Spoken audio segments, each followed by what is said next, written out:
This June 16th meeting of the Dublin City Council is called to order.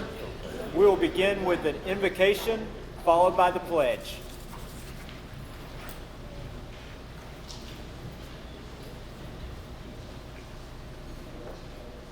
Okay. My name is LaQuanda Smith, and I'd like to start off with prayers. Everybody bow your heads. Father God, in the name of Jesus, we come to you humble as we know how, asking for guidance in our meeting tonight. We ask that you just come in and allow us to be strengthened, and Lord, just help us to make the right decisions. And it is for our community, so Lord, we thank you for it. In the mighty name of Jesus, we plead the blood. Amen. Amen. To the flag of the United States of America and to the republic for which it stands, one nation, under God, indivisible, with liberty and justice for all.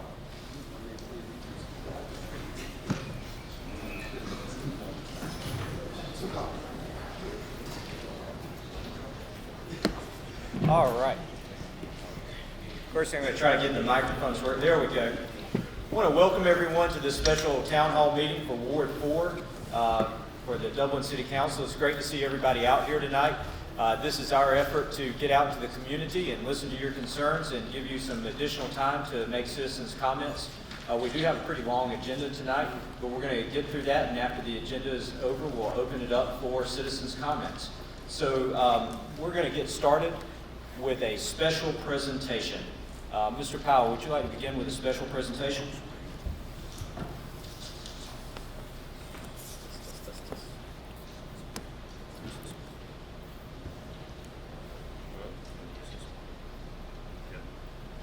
So if we could ask the Youth Council for the upcoming calendar year to come up, and I believe our City Attorney, Mr. King, is going to administer the oath of office. If you guys want to step up front up here. I suggest doing it in mass and not one by one. We'll be here all night. We have to administer oath to everyone. Very good. So this is the upcoming group that will be serving on your youth council, which is the council for youth that mirrors the adult city council. They represent from all the schools within Lawrence County, and we are so grateful and thankful that they participate and that we have this program. And I'll turn it over to Mr. King. Thank you so much. You guys may want to turn around for just a sec after you take your pictures. All right. Please raise your right hands and repeat after me. I say your names. Do solemnly swear that I will support, uphold, and defend the Constitution and laws of the United States of America and the state of Georgia. That I will obey the laws and ordinances of the city of Dublin, Georgia, and the bylaws and rules of the city of Dublin Youth Council. And will faithfully perform and discharge the duties incumbent upon me as a member of the Youth Council, fairly, honestly, and to the best of my skill and ability. And as to me, shall seem to be for the best interest and welfare of the city, without fear, favor, or affection, so help me God. Congratulations.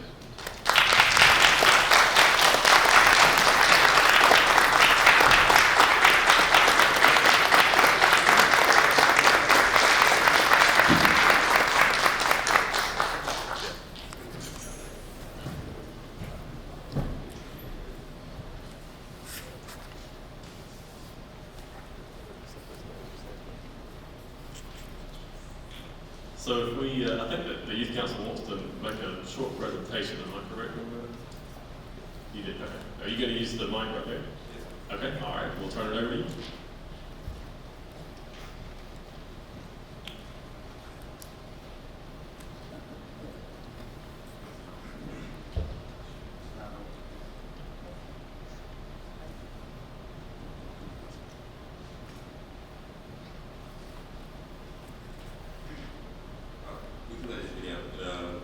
have a video that we want to play for you first. While we were in Washington, D.C. in March of 2022, I was asked to do an interview by the Early Learning Nation on basically my role as a young leader in the city of and serving on the City of WDIG Council. And we have this video that we'd like to play for you.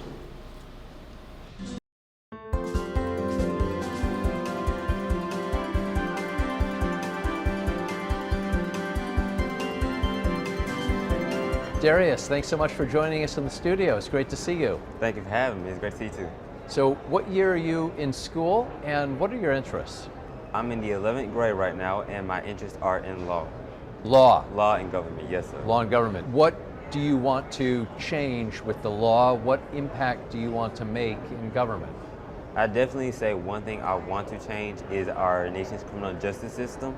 I see quite a few flaws with it, especially when you look at our prison system. Our prison system is very, it's not the best in the world and it doesn't do what I believe it needs to be doing.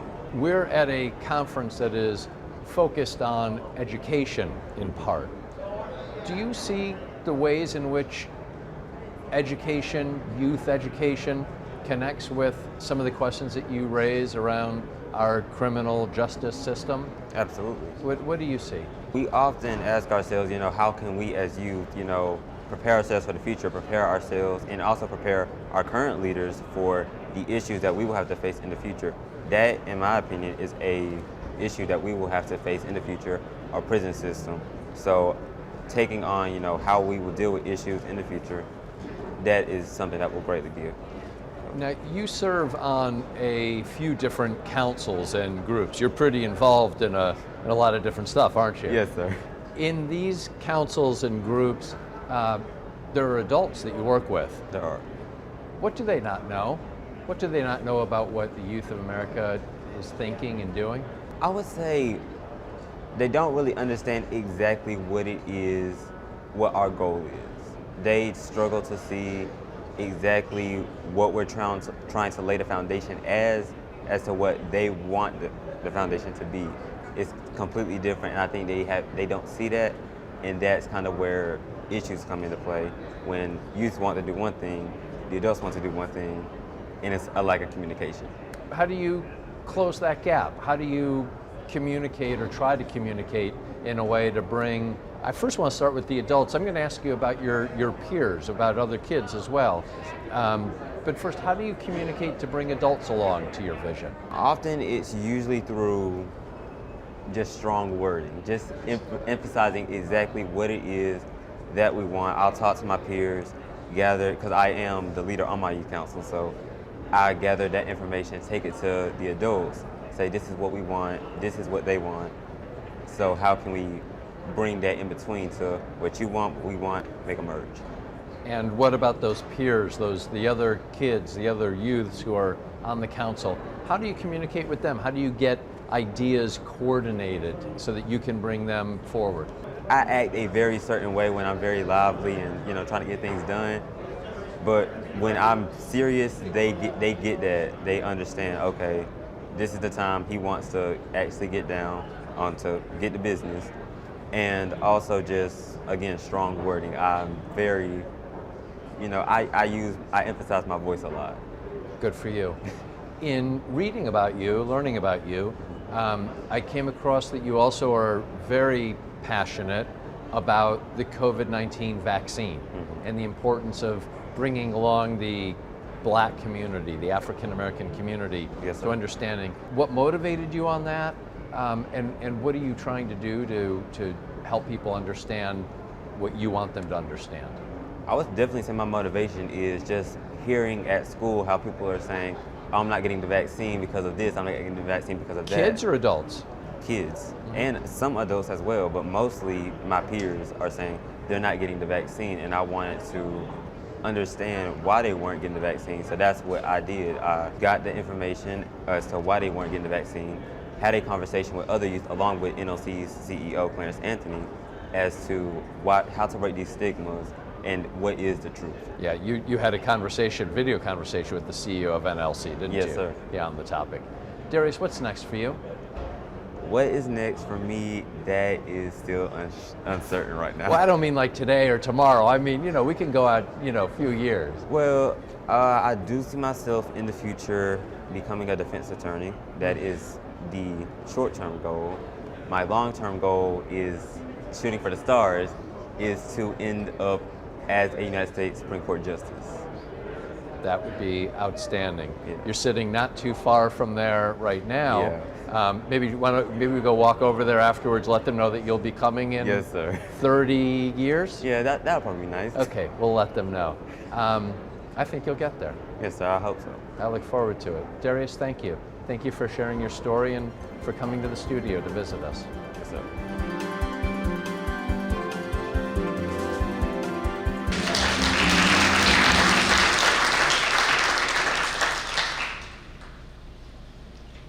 Thank you for that, and thank you to and congratulations to the new youth council. I'm looking forward to all the things that you're going to do in the upcoming year. You guys can go ahead and take your seat. I know you probably don't want to stand up here for everybody. Oh yeah, you have a bag here that you can take with you. Got a little goodie bag for you. I do want to take this chance to, since he's here in the audience, we've just recently hired a new director for Youth Council, and his name is Antoine Hambrick Lloyd. And if you want to just stand up and be recognized, we're very excited to have him come over to Youth Council. It's going to be a great year. Looking forward to all the things that they're going to do, as well as Teen Court. We've also hired someone to take over that program from the city side.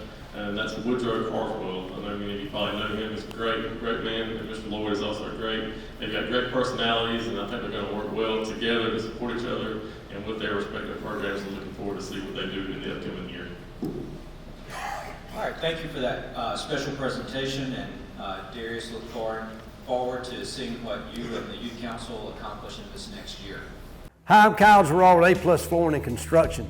We're standing in our brand new showroom with lots of new products. Come out and see us. We have new LVP selections by Chesapeake. We also have a lot of in-stock carpet, a lot of in-stock vinyl, and a lot of in-stock click floors, as well as glue down. Lots of great specials for a small drive out into the country. So come see us at 371 Georgia Highway 338, or give us a call, 478-676-2662. We'll be glad to do business with you.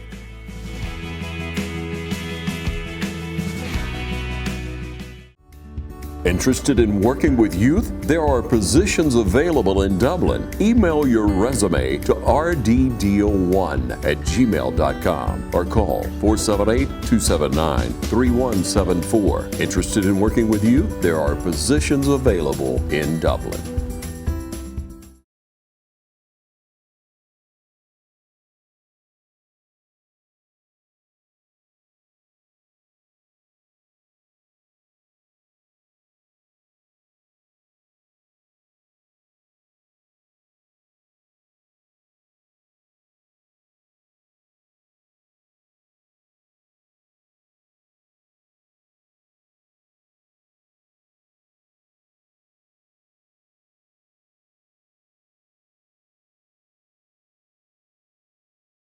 Councilman Mascaro.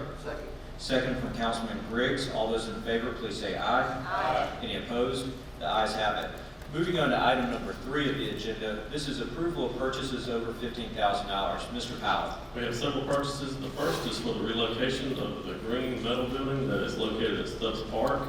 We're going to repurpose that building at the wastewater treatment plant.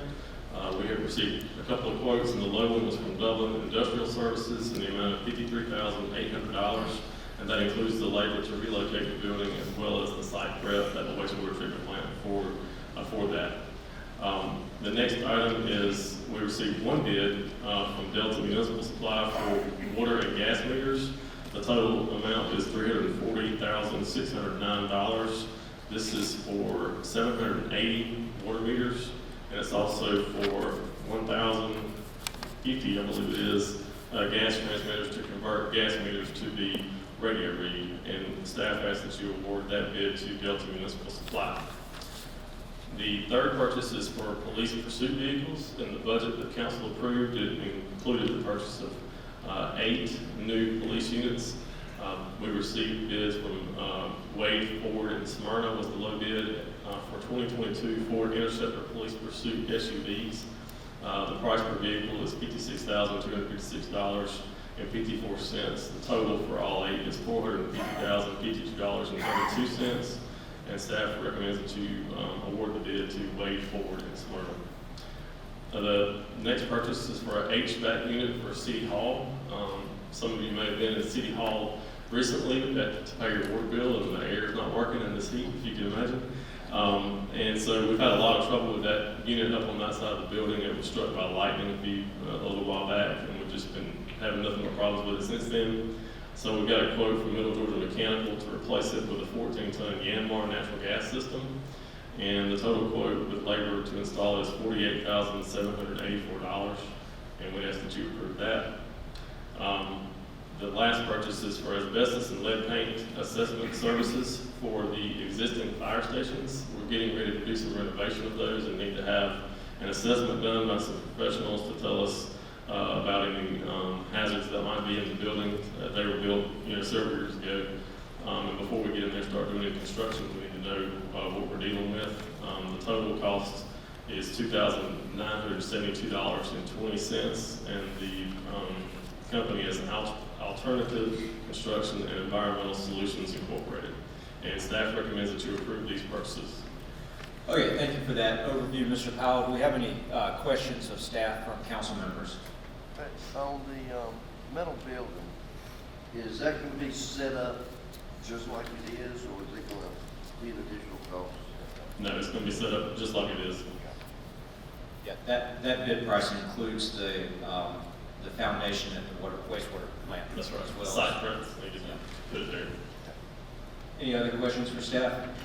I would like to just comment that these items and purchases are aligned with the goals that council has set up, the beautification of Stubbs Park, the efficiency through the radio gas meters, increasing the police patrol in the neighborhoods through additional police vehicles, improving our facilities through the HVAC at City Hall, and I'm sure that our firemen and women will be pleased to know that this is the first step towards the improvement and renovation of our existing fire stations at Shamrock and at Southside. Do we have a motion on these items? Make a motion. We have a motion from Councilman Griggs and a second from Councilman Brown. All those in favor, please say aye. Aye. Any opposed? The ayes have it. We now have a presentation from Mr. Curtis Smith of the Oconee Cultural Community Center. Mr. Smith, there you are. Come on up and we'll be glad to hear from you.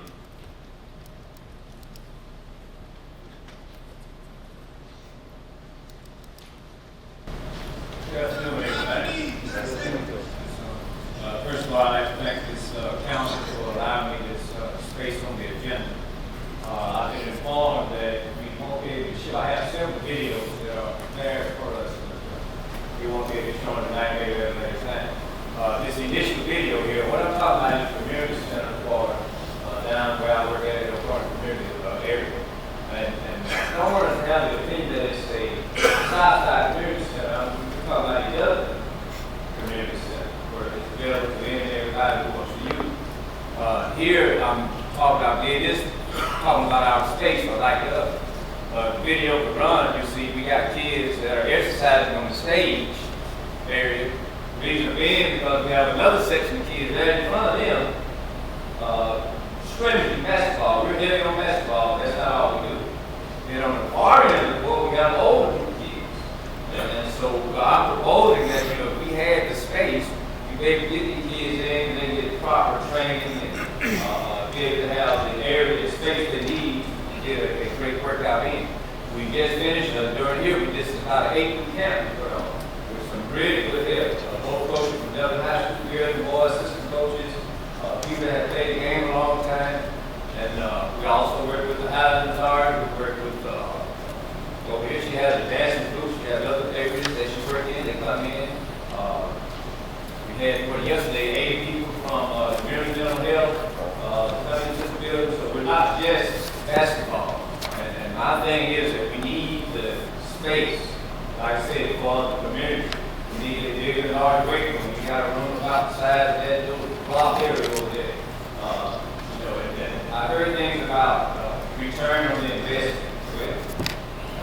proper machines and equipment and staffing, you go out and have something like, this summertime now, so kids are out and we're full.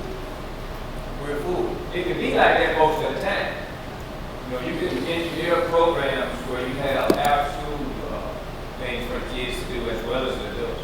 I've always been about, it's not just about kids. We have to service people from this high to old. Everybody needs a space and ability to come in and have their needs met. Go ahead and run the next video. Here I just put that in. That's all it is, a video of a community center in some other area. I think it's Landover, Maryland and stuff. There were several of those. I did research as well as crime and related to having a community center and not having one and all that. You don't have time to say. But I would like to run this 2-minute video. I am one of the youth that grew up in the neighborhood. I was born and raised here in Landover. I grew up in Kenland, right over, to our right here. And this has been a dream come true. Just to be able to grow up in the neighborhood, participate in activities in the neighborhood, then give back by being the construction manager of the construction of a new facility. It's, is the highlight of my career so far. The facility has 32,000 square feet of operable space with a 6,000 square foot basement. The gymnasium is roughly 8,000 square foot. A 6,000 square foot fitness center. We have various classroom space, computer lab, media room, and also a theater room. The team room is equipped with 2 pool tables, a foosball table, video game space to allow kids to play the Wii, PlayStations, as well as board game space with tables and chairs. It also has a lounge that overlooks the tree canopy on the south side of the facility. The project also included 2 full-court basketball courts with lighting. This facility also meets the LEED Silver qualification with solar panels, 8,000 square foot green roof, 6 bio-retention ponds that help filter a lot of the water runoff from the parking lot. We also have a fire lane that wraps the facility and allows fire and EMS vehicles to reach all 4 corners of the facility. And this surface is actually also permeable to allow water to run through the surface. This is a low-income neighborhood. Typically, most of the families are in a low-income salary range. So this facility welcomes all youth throughout the day, just so that parents can do what they need to do during the day while the kids are being safe in our facility. Here at the Department of Parks and Recreation in Prince George's County, we believe in providing quality spaces for our community to live more and play more.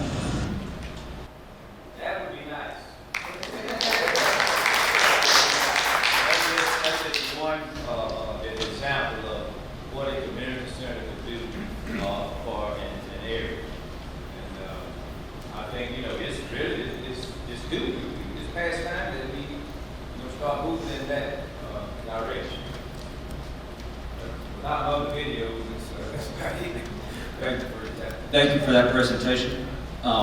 We always appreciate seeing you and the work that you do for the Recreation Department and the Oconee community. The City of Dublin, yesterday, today, and tomorrow. Your city to live, work, and play.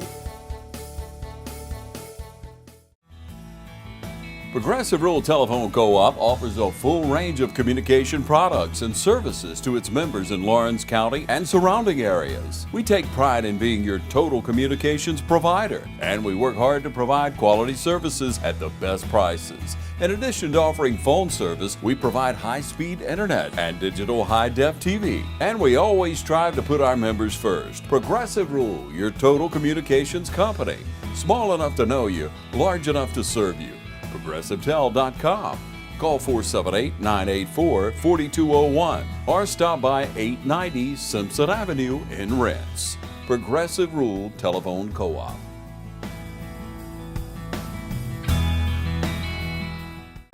We'll now move to item number 5, which is the first reading of an ordinance to annex 1.25 acres located at the intersection of 441 South and 441 Bypass. Mr. Powell. This is ordinance 2219, annexing and incorporating into the municipality of the city of Dublin, Georgia, 1.25 acres more or less of land located at parcel D12C003 as B2 highway-oriented business zone.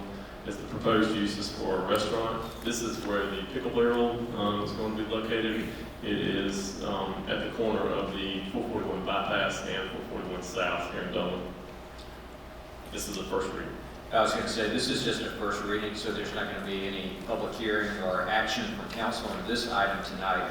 Instead, at our next council meeting, there will be a public hearing and action on that item.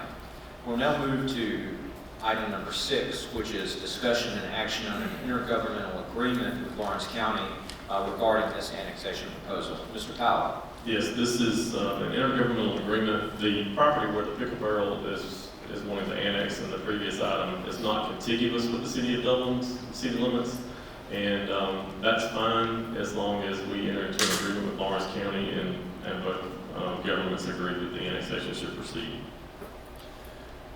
All right. So we need an action, a vote to approve the contract. Lawrence County approved it on June the 7th at their most recent meeting.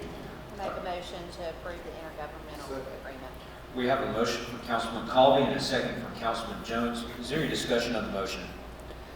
Hearing no discussion, all those in favor of the motion to approve the intergovernmental agreement, please say aye. Aye. Any opposed? The ayes have it. Do we need a roll call on an intergovernmental agreement? No. But I'd just like to clarify, Ms. Browning, the second reading on that annexation before is going to need to be on the 21st because of advertising. Is that correct? Okay. So the second reading for the annexation on that previous item needs to be on July the 21st. Okay. All right. We're now going to move to item number 7 of the agenda, which is the second reading and public hearing of an ordinance to annex 6.52 acres. Mr. Powell. This is ordinance number 2214. It's annexing and incorporating into the municipality of the city of Dublin, Georgia, 6.52 acres, more or less, of land located at parcel D02F013 as staff has recommended R5 multifamily residential zone, this should be R5 single family residential zone. And the proposed uses for single-family homes. You also have the initial request from the developer was that it be annexed and zoned as R4. So whenever you make a motion on this, if you make a motion to act on it tonight, if you'll specify the zoning. Okay, now that we've had the second reading of the ordinance, it's now time to close the public meeting, and we'll open the public hearing. If there's anyone who wishes to speak in favor or against the ordinance, now is the time. Please come forward. Anyone who would like to speak for the ordinance? Anybody who would like to speak against the ordinance? Seeing no one here, we'll close the public hearing and reopen our council meeting and turn this item over to council for action. Mr. Mayor, I'll make a motion we move forward as annexing the 6.52 acres R5. All right, we have a motion to move forward with the annexation of the 6.52 acres as the R5 single-family detached high-density zone, annexation with the R5 zoning. Second. We have a motion from Councilman Brown, a second from Councilman Colby. Do we have any discussion on the motion? Hearing no discussion, it's time for a roll call vote on this ordinance. Ms. Browning, will you please call the roll? Councilman Brown. Yes. Councilman Jones. Yes. Councilwoman Godfrey. Yes. Councilwoman Colby. Yes. Councilman Griggs. Yes. Councilman Smith. Yes. Councilman Mascara. Yes. Ordinance passes. Thank you, Ms. Browning. That ordinance passes, and we'll now move to item number 8, which is the second reading and public hearing of an ordinance to annex 2.34 acres. And I will let Mr. Powell read the ordinance, do the second reading, and explain where the property is located. Sure, this is ordinance number 2215, annexing and incorporating into the municipality of the city of Dublin, Georgia, 2.34 acres, more or less, of land located at parcel D12D008 as B2 highway-oriented business zone. The proposed use is for a car wash, and this property is located, you can see on the map there, right at Southern Pines Road on 441 South at the intersection there. It does not include that entire highlighted parcel. This would be a subdivision of that closest to Southern Pines Road. All right, we have just had the second reading. It's now time to close the city council meeting and open a public hearing. And this is the time, if anyone would like to speak in favor of the ordinance, please come forward. If anyone would like to speak in favor of this annexation ordinance, please come forward. If anyone would like to speak against the ordinance, now is the time. If anyone would like to speak against the ordinance. Hearing no comments, we will close the public hearing and reconvene the city council meeting and turn this item over to council for action. Make a motion that we table this item. We have a motion from Councilwoman Colby to table the item. Do we have a second from Councilman Jones? Any discussion on this issue? That we table it until we get further information from the county on what they're doing to the area. All right. Councilman Smith, if I can, since you don't have a microphone, you want a microphone to talk about, or you want me just to? Well, the motion is to table it due to the county doing some work in that area. We don't want to just put up a car wash when the county is investing major funds in that area, and it's also the same area as the bypass. So that's the reason we table it. And I know that Commissioner Chain was here earlier, and she's here. And we appreciate you coming and providing the perspective of the county. I understand the county is going to be investing about $5 million in that area, and that also that you're working with the Department of Transportation to, is it rerouting the bypass or extending the bypass, and that you've requested that we hold off on this until those plans have further information. Any questions or comments about this? We have the motion. All right, yes. I'd just like to remind council that when you do want to have it back on the agenda, we have advertising, requirements that we'll have to meet, so we need to have plenty of notice. Okay. All right, does a motion to table require a roll call, or is this just a? No. Okay. All right, all those in favor of tabling the item, please say aye. Aye. Any opposed? The ayes have it. Customer chooses to buy insurance from people that they trust and that they know. More importantly, that they know that they will take care of them when something happens. The thing that has helped us grow the most as an agency is without a doubt the people. It's the people inside this agency that are the heartbeat. It's the team at Curry Maffitt that forges a relationship with each and every customer that walks in our door. So I would like to reach out and say thank you. Thank you for everything you do for me. Thank you for everything you do for this agency. But most importantly, thank you for everything you do for our customers. When I say Curry Maffitt is an agency unlike any other, it's an experience that we're trying to create for the customer that makes buying insurance one of the easiest things that they will ever do. When you have a problem, you need to know that we will be there for you, but you also need to know that we will respond to you. If you're looking for a more hands-on approach to your insurance needs, stop by and experience what we mean when we say we're an agency unlike any other. Curry Maffitt Insurance, downtown Dublin. My name is Phil Patel. I am one of the part owners here and the general manager here at the Hampton Inn & Suites. First time when I got introduced to Morris Bank, the people were so friendly and helpful. You feel like that you are appreciated there. At Morris Bank, everybody down at the bank is so friendly, and not just to myself, they're just friendly to everybody. They want us to succeed because our success is their success at the same time. That makes a lot of difference, and they're always there for us.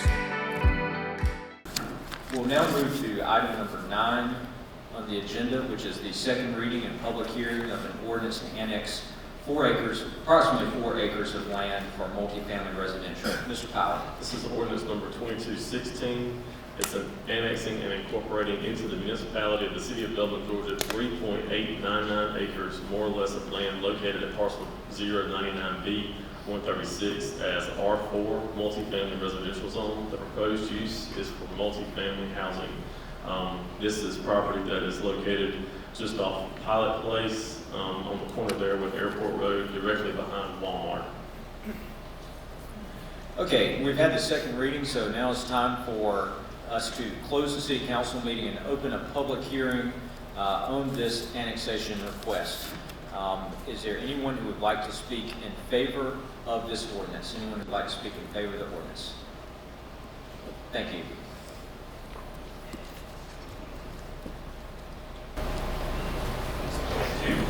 My name is Steve Brooks. I'm with IDP Properties. I live in 6048 Johnson Road in Hayhire, Georgia. I am here representing and work with the developer who is proposing to build 64 units of multifamily apartments. I believe all of y'all are aware we've had some discussions in advance of this. I just want to get up and just reiterate our desire to have this be incorporated into the city of Dublin, to work with the city of Dublin to have a successful property, a successful community for residents. Of the 64 units, 56 of these will be available to people at certain income limits, 60% and 50% area median income. We'll have to have restricted rents, keep our rents low. Under the program we use for funding, if we're allowed to annex into the city, in addition to having lower rents, we will be able to have lower water rates. I'll have two different rates, one for the residents of the city, one for the non-residents of the city. So the residents will be able to participate in your city water rates. That will be another consideration. We are ready to move forward with this, and we would just ask y'all's consideration. I know there was a discussion of tabling it. If that's the case, that's fine. We're okay with that, and continue to work with y'all until we can resolve any issues you may have. Thank you, Mr. Brooks, for coming and speaking. I also appreciate. Yes. Any questions from council? Go ahead. I just wanted to know, what is the price range? Like, what would they pay? Yes, What's the lowest rent? These are in today's dollars, and you guys are small, and they get one that's bigger. Not wearing my glasses, sorry.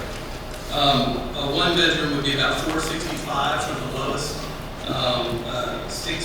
For 50% of area median income, $595 for someone at 60%, and then we was some market rate apartments, which comparable properties around town we can charge. Two bedrooms would be at $565 or $695. Three bedrooms, $665 or $815. And I know I looked on a couple websites today on current properties in the area. It's very hard to find two-bedroom, two-bath apartments. The ones I did see today on some websites were about 1,000. There's some older property that's a little less than mobile homes and some other things. So we believe this would give a great opportunity for people in Lawrence County. Any other questions from Mr. Brooks? And I know you answered a ton of questions at pre-council. I appreciate you being here to answer those questions. I think everybody agrees that our community needs additional quality housing, and we just want to make sure that we get the best possible quality housing that we can. I understood, and I appreciate my service. It is a big commitment for y'all. I need y'all to go to. I appreciate it tremendously. I know that every issue here is important to somebody, and the operator is important to all of us, but sometimes we pay attention to it. We think we're providing health service. All right, thank you for that. Is there anyone else who would like to speak in favor of this ordinance? Is there anyone who would like to speak against this ordinance? Thank you. Please come forward.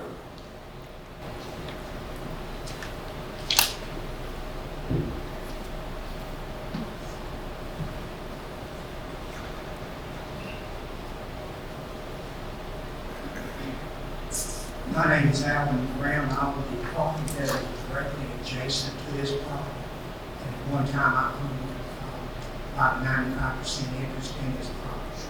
My comments not so much in terms of opposition to it, but to get some clarification on some matters. It was my understanding that this area of the county was being developed primarily for retail businesses with industrial. Has that changed? Do you see this as being consistent with this, or is this something different?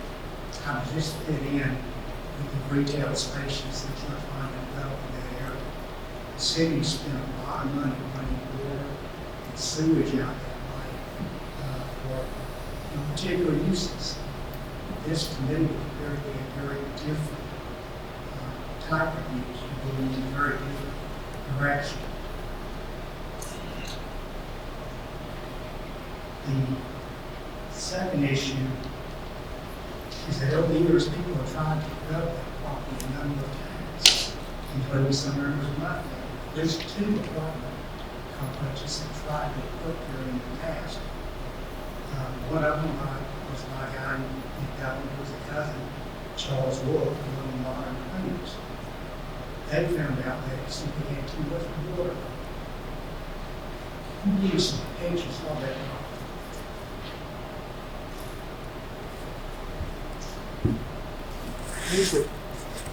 Hey, do you mind pushing the microphone down so that? Those photos were taken by me standing in the airport road a few years ago, and I was taking them for other reasons. Charles found out, it wasn't suitable for apartments. A few years later, there was another attempt to do that, and that group was led by the then city manager. I can't remember his name, but he left Dublin and became city manager in Panama City. They found the same thing. And the word he used to me was when it strikes fear in all the buildings are wetlands. It may qualify for wetland. It was brought up all kind of other issues. Here's a copy. I don't have another version. Here are copies of the soul of that property. I'll just switch off. Switch those out.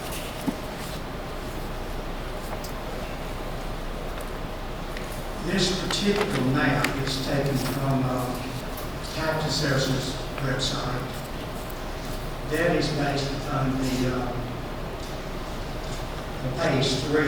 That map is taken from soil survey of Johnson and Lawrence County, published by the United States Department of Agriculture. If you look on page 1, I've highlighted in dark and in black this particular property.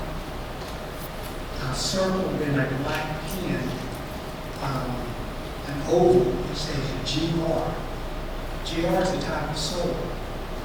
It's called gradient. If you look on page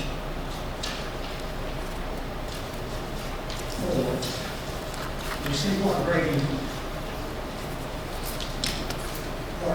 does in terms of building site development. If you're doing a building without if you're doing a dwelling without a basement, a small commercial building, it says it has severe flooding, severe ponding. On the next page, under construction materials, basically it says it's poor or minimal problem. In other words, you don't want to build them. And my concern is owning the next property. Where's this water going to go? You can build this land up. You basically building up a sinkhole. If you build that land up, all that water runoff is going to go somewhere else. All that water is you see on those photos is going to go somewhere else. Is it going into the city sewer? The city sanitary sewer? Is it going in a drainage pond? Is it going down the public ditch that was in front of it? If you look on the first page there, it goes in the ditch, goes down directly to my property, and then across the road to my neighbor's property. As a culvert, I guess is what you call it, under the road there. That's just a little further off. If you go the other way, it will go to the 2 acres in back of it, which is owned by Ron Keith, who owns the nursery there. Everybody always talk about things. I don't know anything about this company, a little about it. It would appear to me that if you approve it, and maybe it should be, that you're going to a completely different use of that area that you've done in the past. And you do need to make sure that you know what the use is. And it's true that right across the street, almost across the street, there's a place called Belltail Park, or used to be called this, calls nothing else now. That was awarded 1984 by Mr. Franklin. Everything else was out there. That's my comments, and as I'm not necessarily opposing it, but I'd like you to listen to talk to these and make sure that you have the right answers. Thank you for those comments. Do you need your photographs back, or are you leaving these with? We can provide them to our engineering team. If you're through with it, Maybe we can copy them so we can have a record of what y'all are presenting, and then we'll get it back to or if you want to hold on to them. Yeah, we'll make a copy of them, and then we'll return them to you. Great. Thank you. Do we have any other comments for or against this ordinance? We need to let all parties come forward. Ms. Smith, come forward, please.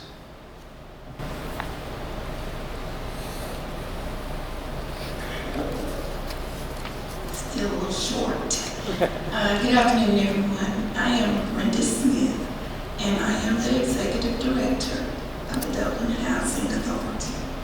It has come to my attention that the city is now very interested in providing different types of affordable housing. From listening to the presenter a few moments ago, and also the resolution that you all just passed. One thing that I would like to just mention, because I know the resolution that you are considering talks about income housing, subsidized housing. The Housing Authority, by statute, has a right to be contacted when new developments involving residential families are occurring or considered. I would just like to remind you to please contact us as well. Thank you. Thank you, Ms. Smith. And if you'd like to, depending on whether or not we take action tonight on this item, if we don't take action and you, on behalf of the Housing Authority, would like to submit a letter either opposing or in favor of this, we'll be happy to accept that and review it before decisions made. Thank you. Any other comments? Any other citizens have comments for or against this? Yes, Ms. Smith. Hey, good afternoon, good evening. I would just like to say I like the fact that we're trying to bring affordable housing, and I like some of the things that it brings because it allows people who are needing it to have it. If we can work out some of the kinks, then I think it'll be good. But the other gentleman that just came up, he brought up a lot of different issues that we probably need to look into. But I would say it's a good thing if we can get it all together, get all on one page as far as how it looks, the benefits, and also getting Dublin Housing Authority involved and just trying to, rehash everything again. But I do think it'll be a good thing for the community. Thank you for that comment. Does anybody else have any comments about this?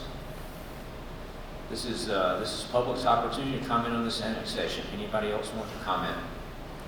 All right, everyone having had an opportunity to comment, we'll now close the public hearing and reopen. Yes. Did you want to make a? Yes. Yes. I just want to clarify. We have done full environmental soils testing. There were wetlands on this site. The Army Corps of Engineers has already done delineation, reviewed, and approved our permit to mitigate. I can't take acres off the top of my head, but we'll be mitigating wetlands. We'll be doing a full detention pond on site under the all developments. We're not allowed to let any more water off the site after development than we would before development. So stormwater management is a very serious thing to us. We'll make sure the detention pond on site is big enough to hold any storm events. I'm not an engineer, so I don't want to overspeak that, but designed to the city standards. That's one thing about annexing into the city versus the county is we're subject to y'all's building codes and y'all's ordinances and y'all's review. But we do have a Western Army Corps of Engineers approved on all environmental matters already made. Yeah, has that report been made available to the city engineer or city planning office yet? I cannot speak to if they have received that yet. Okay. Depending on what action council takes tonight, if this is left open, then probably we'll ask Mr. Bradshaw for you to provide that information, Mr. Bradshaw. We need to make sure what kind of impact it's going to have on the city's infrastructure. All right, thank you. Any other public comments? Having no other public comments, we will close the public hearing and turn this matter back over to council for action. I make a motion to postpone to a date certain, July the 21st, 2022. All right, we have a motion to postpone to the date certain of July the 21st, 2022. Second. We have a motion from Councilman Colby and a second from Councilman Mascara. Any discussion of the motion? I do want to point out, just in clarity, the project's coming whether we annex it or not. It's either they're either going to do it in the county or they're going to do it with the city's help. But it's coming one way or the other. That is their intent. I just want to make that clear to everybody that's in here. They're already planned. We're already moving forward. So it's up to us as a council to make the decision whether we bring them in as a city and collect tax and help them with their infrastructure and do that part of it. So I just wanted to make sure that was clear to everyone. Any other comments from council members? I know that we took a long look at the design, and there were some questions that we had about the design. Depending on the outcome of this motion, I hope that we have an opportunity to work on adjusting those designs potentially. All right, any other comments? All those in favor of postponing this matter to July 21st, please say aye. Aye. Any opposed? The ayes have it. This matter will be taken up again by City Council on July the 21st. Thank you for coming, Mr. Brooks. Wayne Kemp's Dublin Auto Sales will put you in the driver's seat today. Come see our great selection of quality pre-owned cars, trucks, and SUVs. Our sales professionals are ready and waiting. Come see TJ, Trey, Alan, and Britt at Wayne Kemp's Dublin Auto Sales, where good deals and good people meet. Visit us at 606 East Jackson Street in Dublin. Call us at 275-2010 or log on to DublinAutoSalesGA.com. Wayne Kemp's Dublin Auto Sales will put you in the driver's seat today. F. Lake and the staff at Lakes Alignment has been serving Lawrence and surrounding counties since 1954. Offering you the best in suspension, alignment, and tire services. And now Elp and Lisa Lake are proud to announce the addition of Neil Harden and our 24-hour truck, trailer, and tire repair facility with state-of-the-art equipment. Lake's Tire Facility is conveniently located to I-16 and all roads throughout Middle Georgia. Call on us 24 hours a day, 7 days a week for truck, trailer, and tire repair. Call 272-4230, serving the Southeast for over 65 years. Lakes Alignment and now 24-hour truck, trailer, and tire repair. Let's move to item number 10, which is the second reading and public hearing on an ordinance to rezone 1.46 acres located at 1110 Telfair Street. Mr. Powell.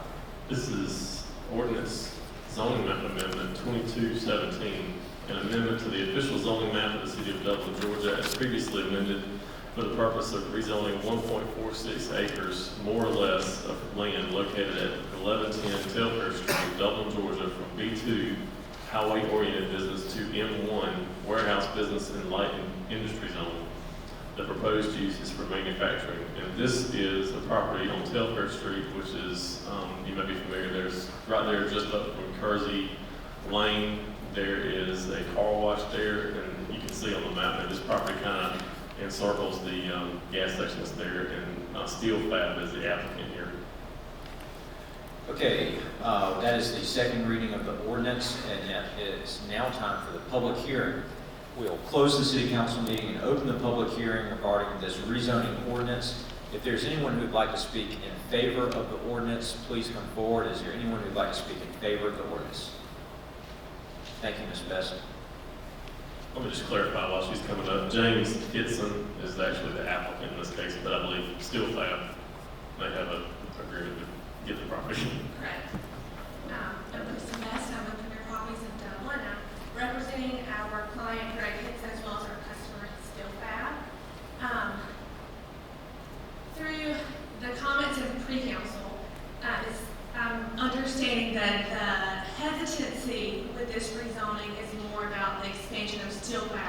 rather than the specifics of what Steel Fab is going to do with the property.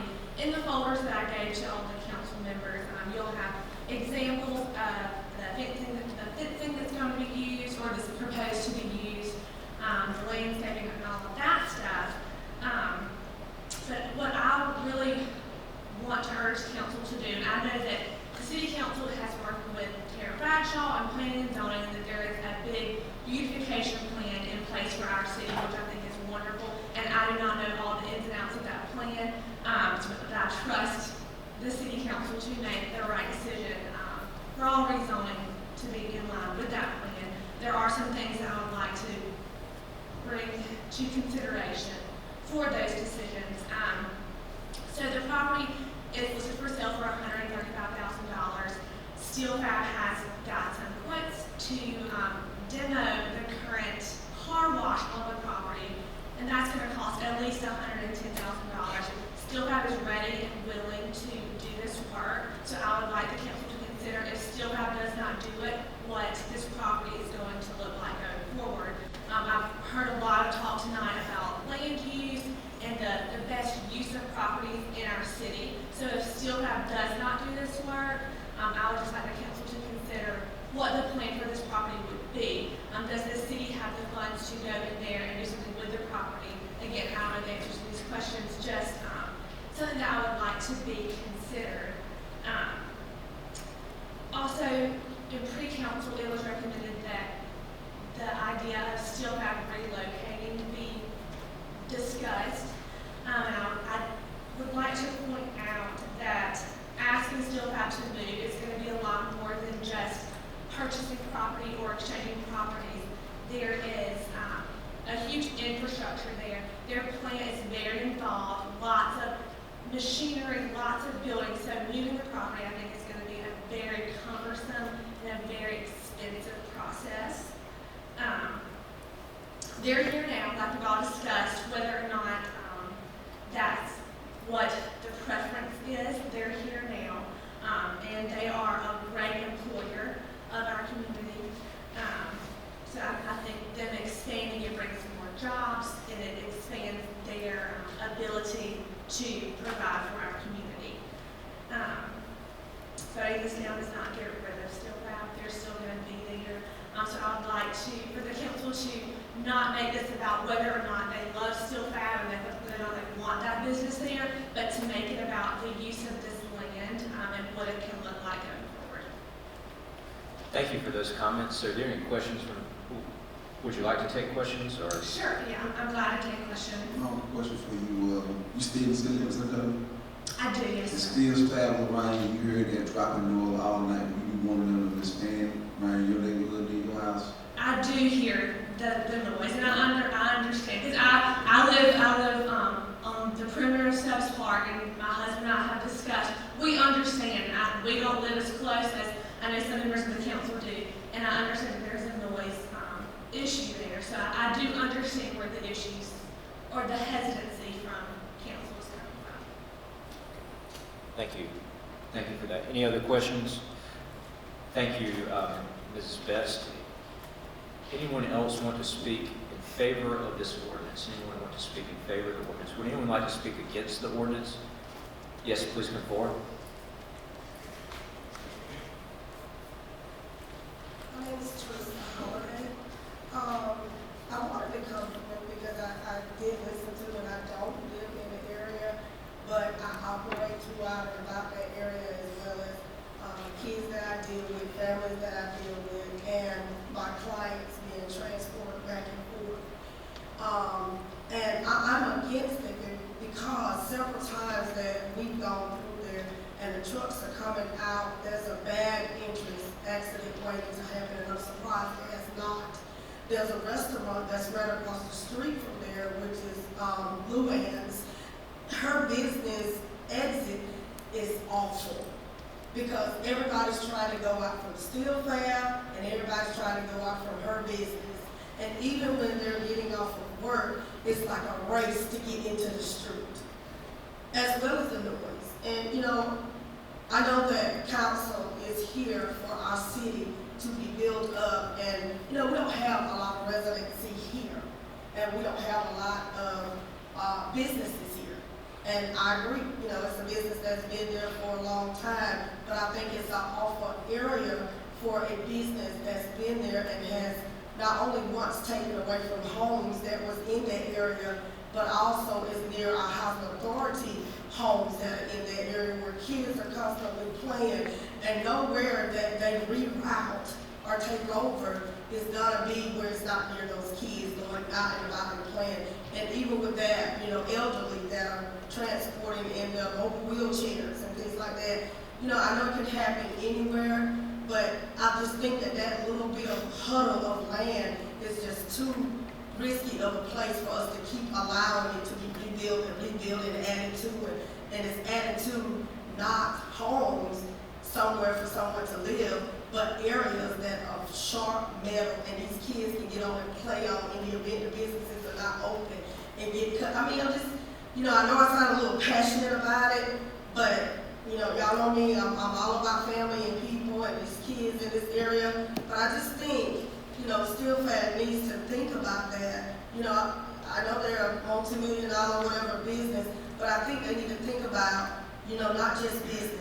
Your workers have families, and they have children as well. So you need to think about that type of safety as well, and not just the fact of the business growing. Thank you, Ms. Holiday. Do we have any other public comments? Any other public comments?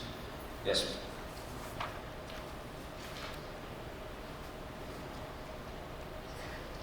Good evening, Eugene Smith. I live 3 blocks from Steel Fab.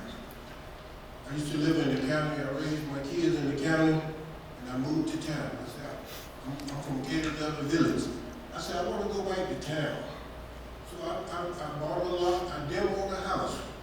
And I said, instead of just leaving this lot vacant, I'm going to build a house. I started out building a house for my aunt. And my aunt didn't get the house, so I added on to it for myself. I said, well, maybe me and my family will move here for it. My kids was basically back home. They won't be that long. I built the house myself. I spray foamed the house.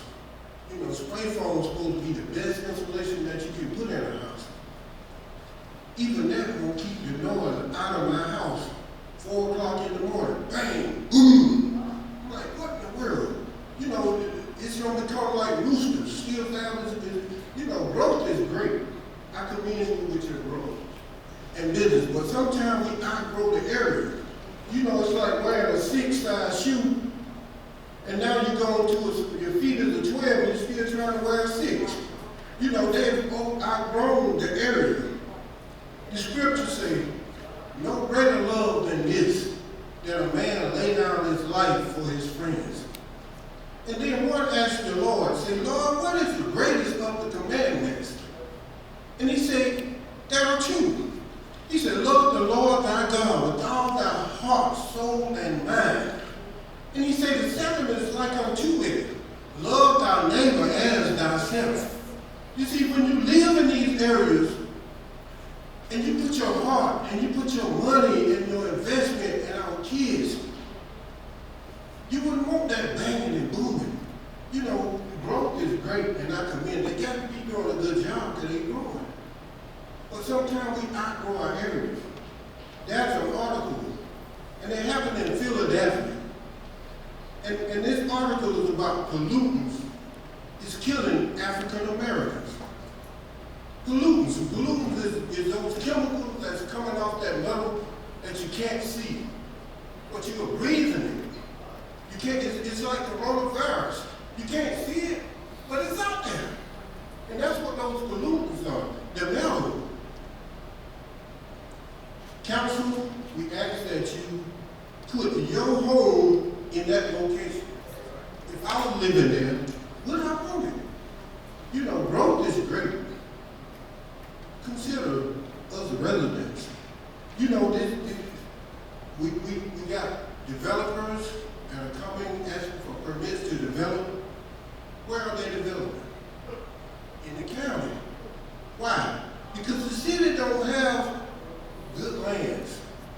Teams of Steel Fab and such are bringing down I'm an investor. I'm a real estate investor. I can't sell a house or get rents for an apartment, 600, 700, 800, 900 like it is now, because our community is culturally being downgraded. We got to uplift our community. You know, life is not about black and white. It's about territory. The territory that we live in, it's got to be polluted. We got to clean it up. I've been investing 30 years in the city of Dublin to bring it back. The South Side is a great area, but it's got to have some love given to it. From the city, from people like myself, and from the residents, from the community. The community got to give it more love. We all got to do a greater deal. No greater love than this, that a man lay down his life for his friend. I want you to consider that. Thank you. Thank you, Mr. Smith, for comments. Do we have any other comments on this this rezoning ordinance? Any other comments? All right, we will now close the public hearing, reopen the city council meeting, and turn this item over to council for action. Make a motion that we deny. Second. We have a motion to deny the rezoning request from Councilman Jones and a second from Councilman Smith. Any discussion among council regarding this motion? If there's no discussion, we'll now have a roll call vote. Ms. Browning? Councilman Brown. Councilman Jones. Councilwoman Godfrey. Councilwoman Colby. Can you please tell me exactly how I vote? It's yes to deny. Yes to deny, yes. Councilman Briggs. Yes. Councilman Smith. Yes. Councilman Mascara.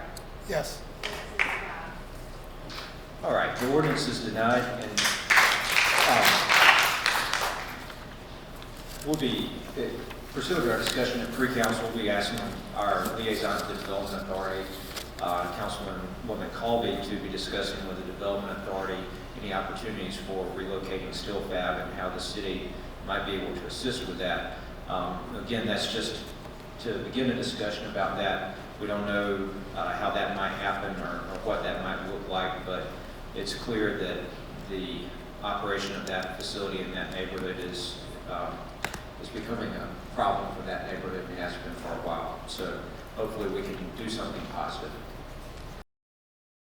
With Dublin Nelson, and we're a full-service wholesaler specializing in plumbing, irrigation, and industrial products. We are committed to building long-term relationships with our customers by earning your business every day. With a staff that collectively offers more than 50 years of expertise, our team knows your industry and is able to answer your questions and is ready to help you get the parts and equipment you need. At Dublin Nelson, our goal is the long-term success of your business. We achieve that goal with a simple commitment to doing things right, one customer at a time. So come by and see us at Dublin Nelson, 507 Airport Road, or give us a call at 478-272-3585, or stop by and see our website at dublinwinnnelson.com. I'm Glenn Registered, Hometown Supply. Come by today and let me show you all the different product lines that we carry. Just about anything that you need, we have it in stock.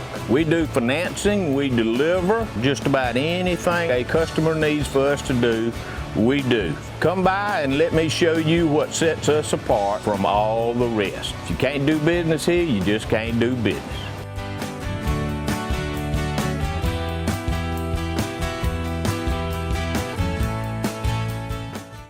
Now move to item number 11 on the agenda, which is the second reading and public hearing of an ordinance amending the utilities of the Code of Ordinances. Mr. Powell. This is ordinance number 2218. It's an ordinance by the mayor and council of the city of Dublin amending section 24-38, 2439, and 24-72 of chapter 24, which is entitled Utilities, Code of Ordinances, City of Dublin. And this will be to amend the rates to account for the automatic 10-cent increase in water and sewer rates per 1,000 gallons, which is already written in the code. This will codify it and make it effective on July the 10th, 2022. Okay, this is the second, that was the second reading of this proposed ordinance. We'll now close the city council meeting and open a public hearing. Is there anyone who would like to speak in favor of or against this proposed ordinance? thought Ms. Stringer was waving to speak, but no. Maybe she was just waving. Anybody else? All right, we'll close the public hearing and reconvene the city council meeting. Is there anyone who would like to make a motion regarding this ordinance? Make a motion for approval. We have a motion from Councilman Griggs to approve the ordinance and a second from Councilwoman Godfrey. Any discussion on the motion? Hearing no discussion, Ms. Browning, will you please call the roll? Councilman Brown. Yes. Councilman Jones. Yes. Councilwoman Godfrey. Yes.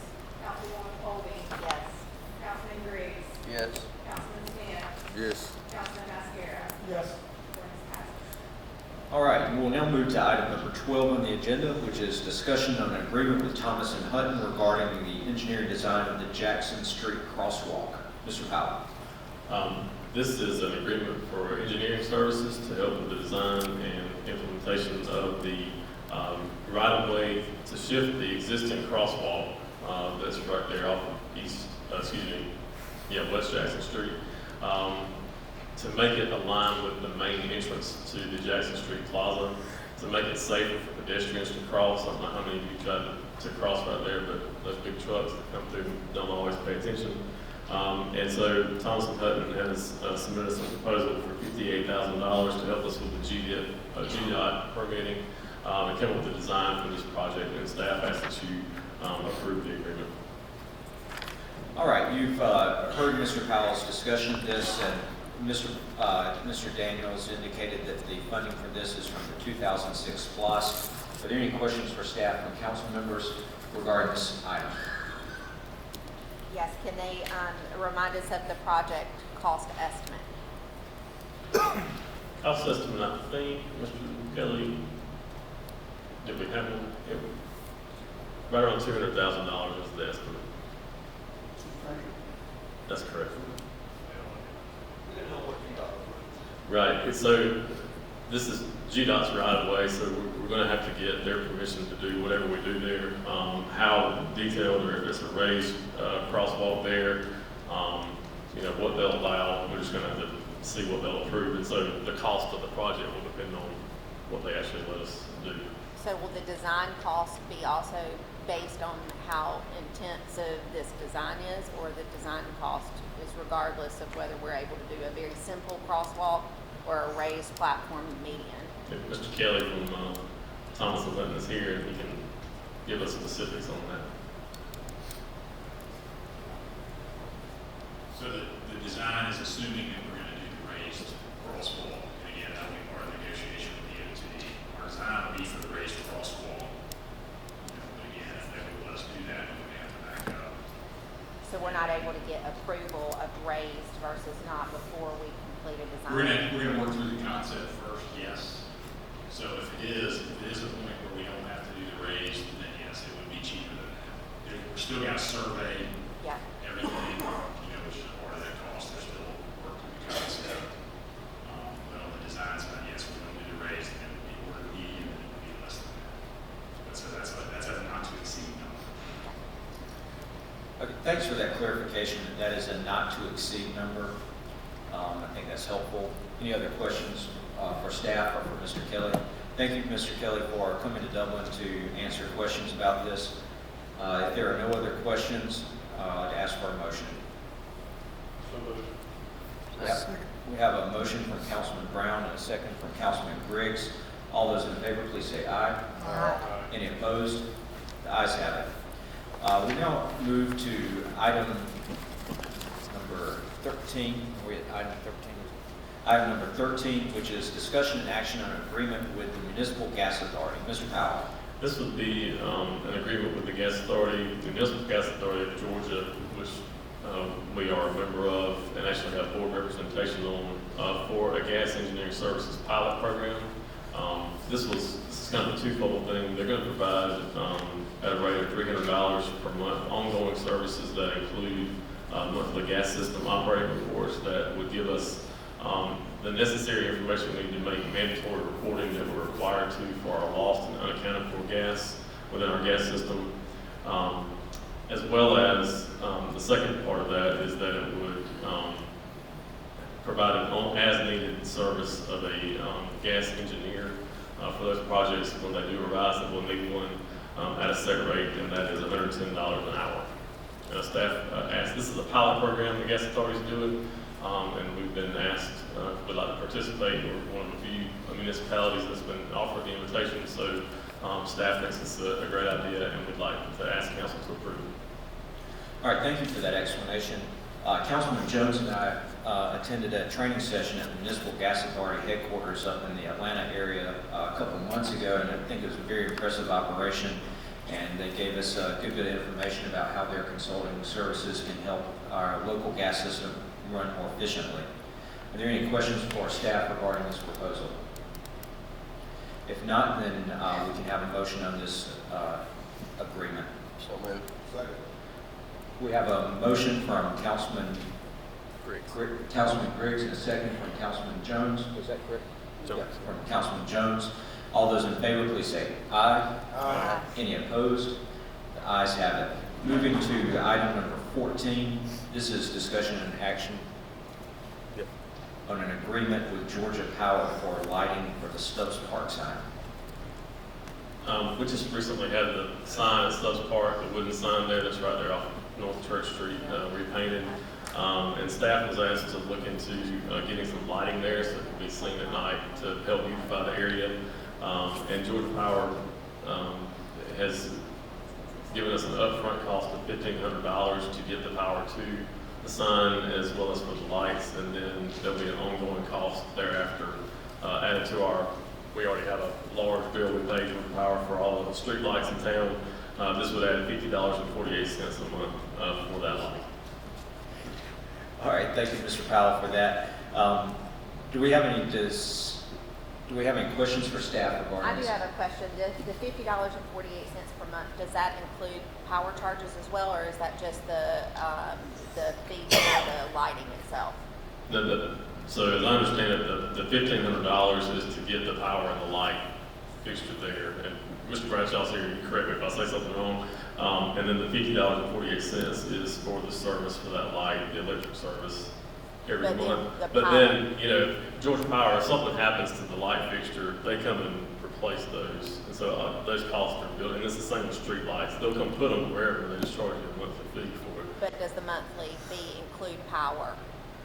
Or just the service? In other words, the insurance on the light fixture. Some of those you're paying for the light fixture, but you've got to pay then for the power on top of the light fixture. If I understand what you're saying, it includes the power and the cost of replacing they built it into the monthly amount, is what I understand. Am I selling it correctly? In other words, it's not metered, it's just a flat rate for the light to use as much as possible to maintain. I have a question as well. The public service memorial that's off of Highway 441 at the entrance to downtown, is that also through Georgia Power, or is that done separately? The light on the flag is through power. It was there previously before we built the memorial there, but the lights in the actual memorial are lit off the meter that's at that the welcome sign, the three welcome signs. We already have power there. We just use there's a distance meter in there, power there, so we just have a conduit for those lights. So it just varies. If you have a meter already in the area, we're just better off to put our own lights up. If we don't have any power to just sit there, we go. It can be done either way. I make a proposal that we wait until we have a Stubbs Park lighting plan before we move forward with this item. Okay, we have I think this would be a motion to deny the agreement for the purpose of waiting until we have a comprehensive lighting plan for Stubbs Park. Is there a second on the motion? Second. I have a second from Councilman Briggs. Do we have further discussion on this motion? Okay, all those in favor of not entering into the agreement, please say aye. Aye. Any opposed? The ayes have it. We'll take another look at the lighting issues. Thank you for the explanation, Mr. Bradshaw.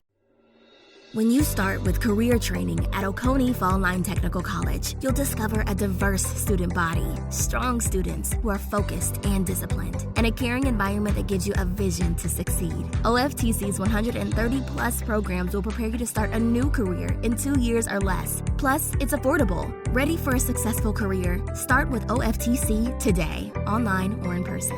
Oconee Fall Line Technical College. Careers begin here.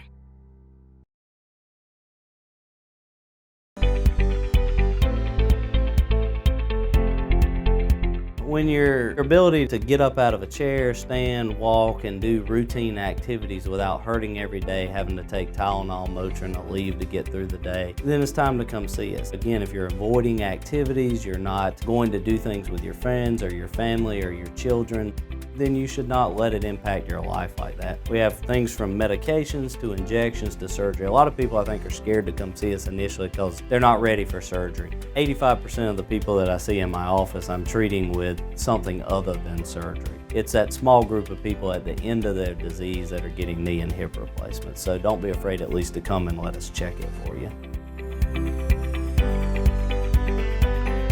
We'll now move to item number 15, which is discussion and action on the 2022 loss distribution certificate. Mr. Powell. So after the census is done, the county and the city of Dublin must enter into a certificate of distribution agreement, how the local option sales tax proceeds are going to be distributed. And so we have met representatives of the city council, the mayor and myself met with representatives from Lawrence County, and they had already met with other municipalities in Lawrence County and have agreed to continue the same percentage distribution amongst all of us as had been in place from 2012 and even before that in 2002. And staff recommends that you approve the certificate of distribution in accordance with that.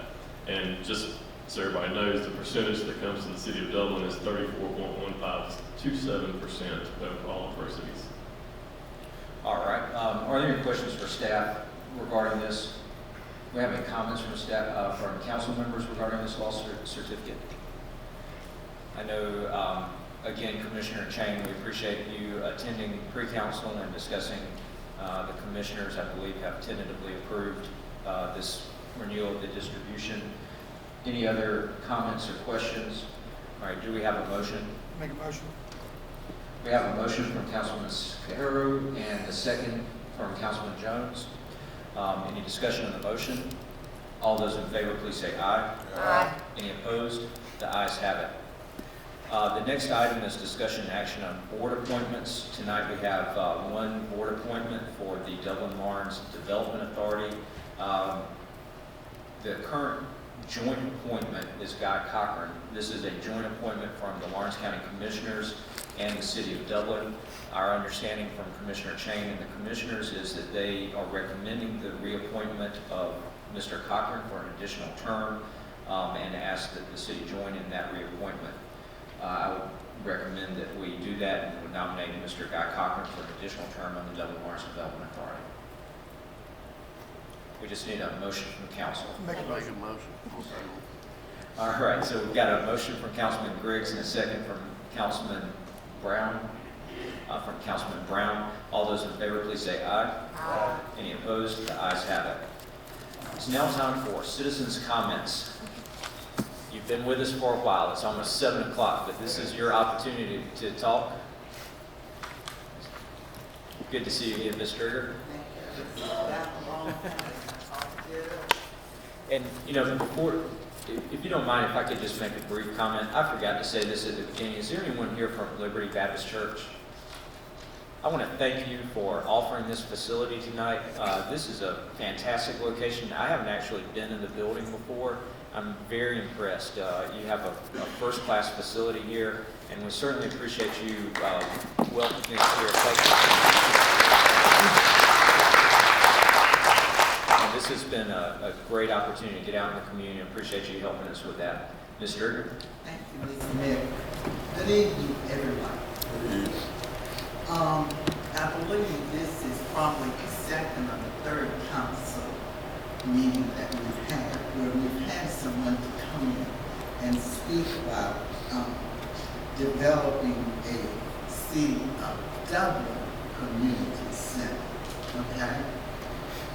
Want to make sure you understand that part, because this is not just on one side of town. This is for everybody, and so it will need to be inclusive for everybody to attend.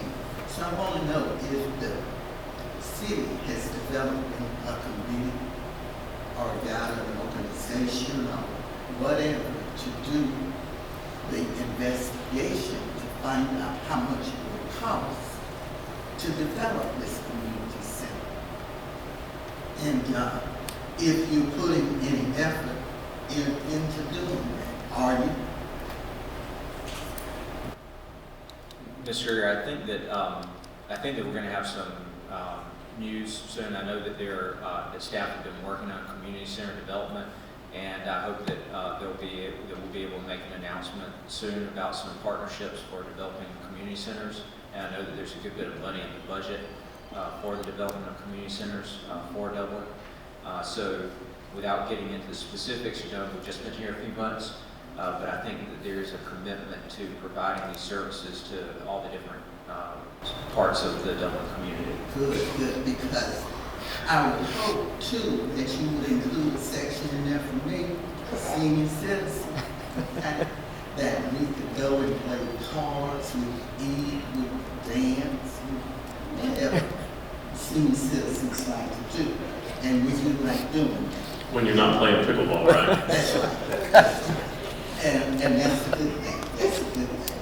Thank you so very much for that. And please, kind of keep us informed that you're working on it, so we won't think that you're just up here talking and you're not listening. Okay? That might help too. The Gary Johnson's Park came into play during my administration, and we worked on getting it started.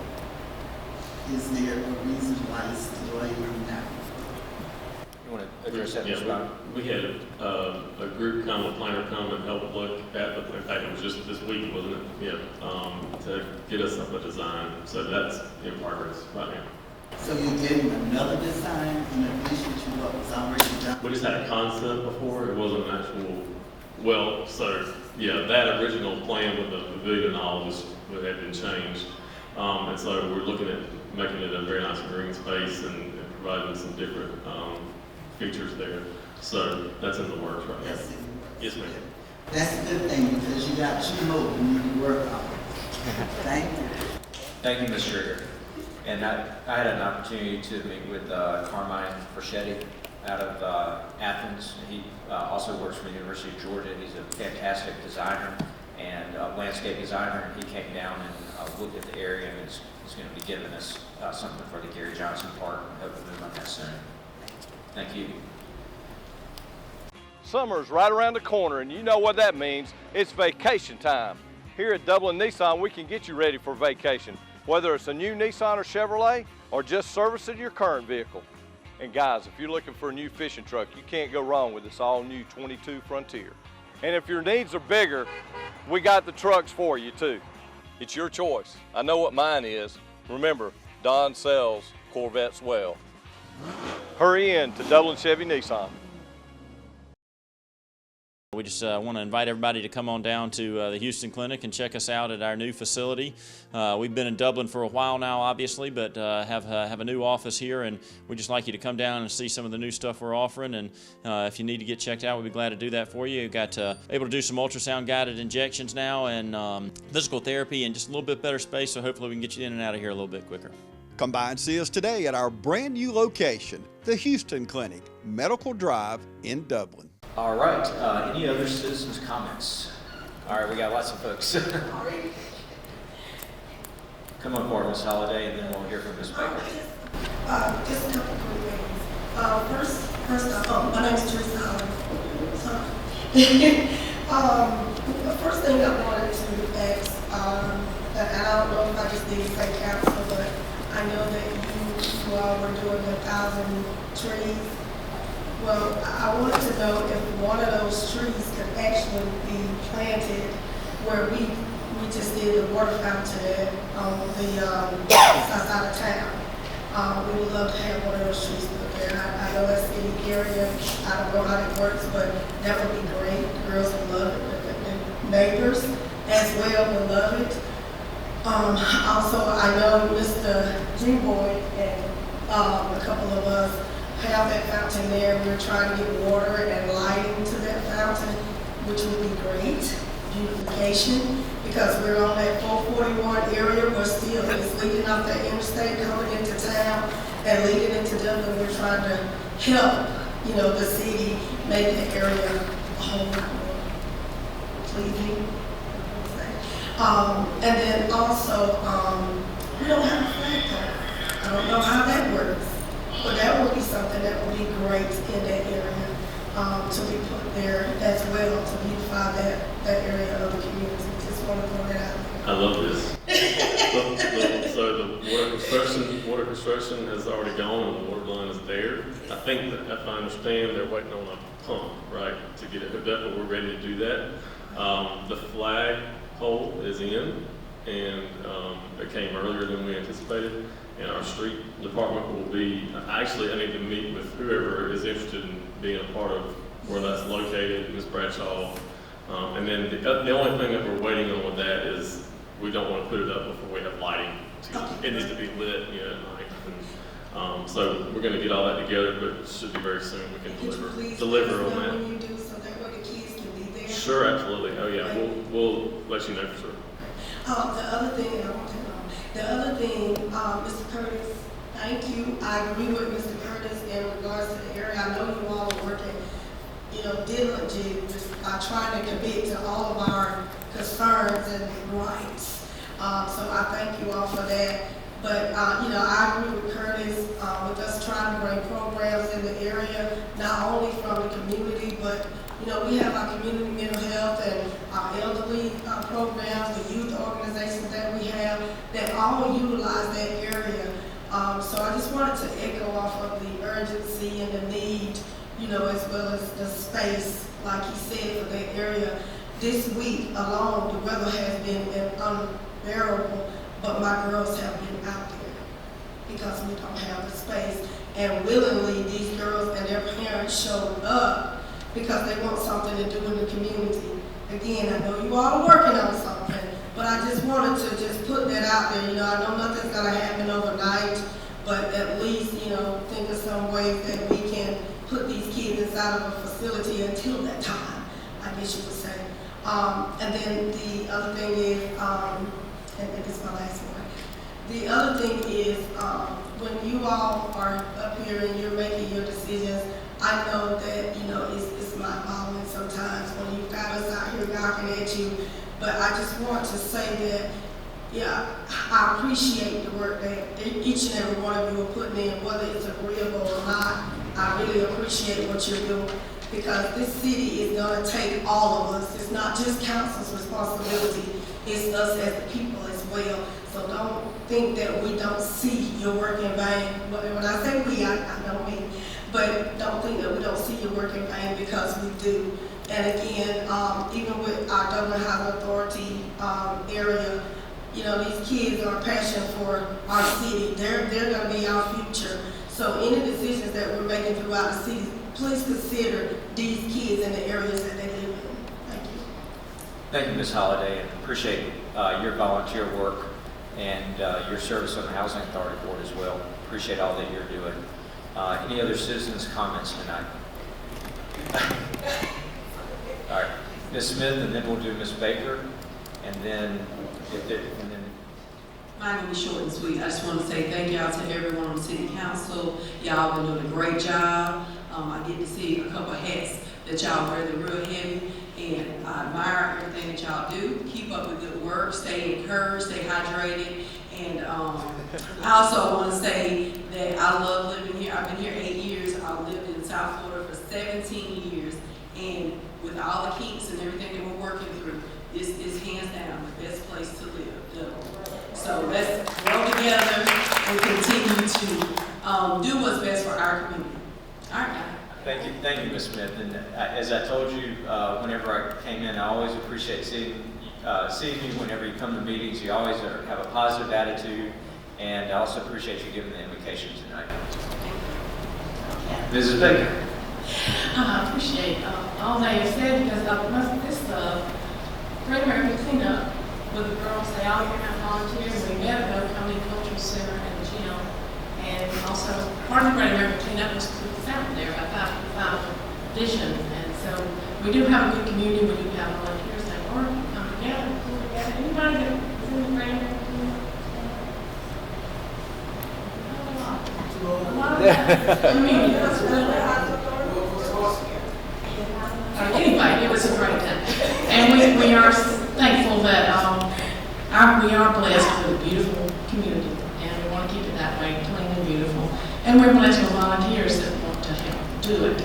And that brings me to, I'd like to sit down with Councilman and just address ways we can partner, not necessarily finances, but what, clean community can be part of the committees or something, get things going. We work with the tree board, I'm on the tree board, and we also have our hands in a lot of other volunteer groups. Mostly it's volunteers, and Dublin is really blessed. We had 80 come out that day for the Great American Cleanup.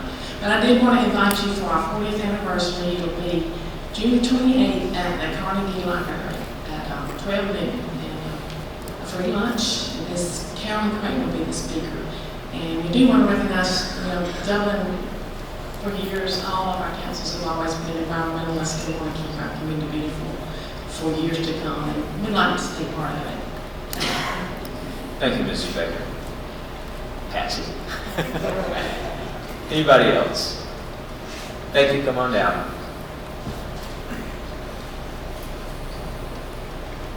It's nice and good evening to the council, to the mayor, city manager.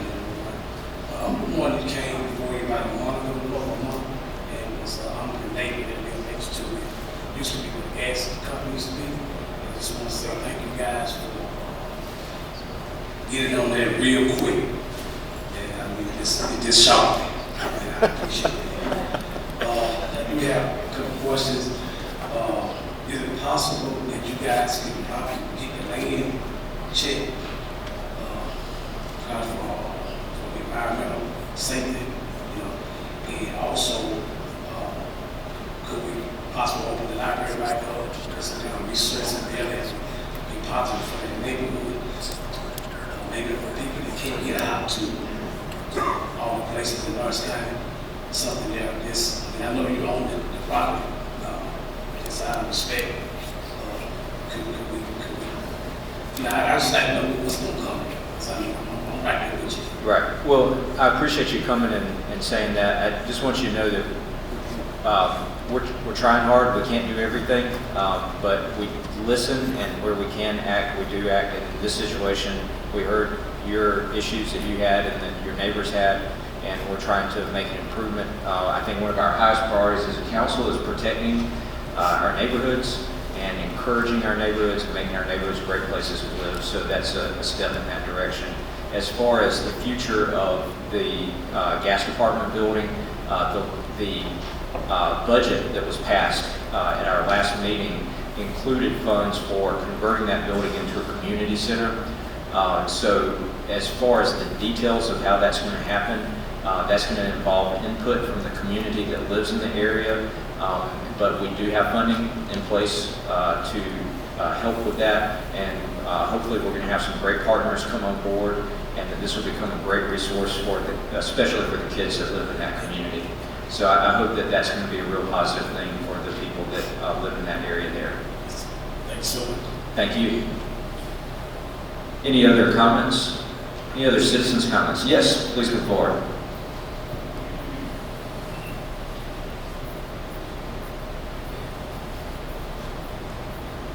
Good evening. I'm new to this, so I'm going to ask Councilman Smith if I make any mistakes, correct me or guide me or whatever. Can you share your name too? My name, I'm getting ready to sorry. My name is Anita Hill. I live here in the city of Dublin. I've been here for 25 years now. I also raised all four of my boys here. one who I am speaking on behalf of tonight who's deceased. I don't know how to go about this, but I am getting ready to try to get a book published that he wrote before he passed. And I am in the process of having a gospel benefit concert at the Dublin High School auditorium on July the 30th. So I am asking or seeking how to get funds from the city of Dublin. I don't know how to go about it or how I do this and that kind of thing, but I am before you down to see how that process works, and would you gather give me some insight on how I go about doing it.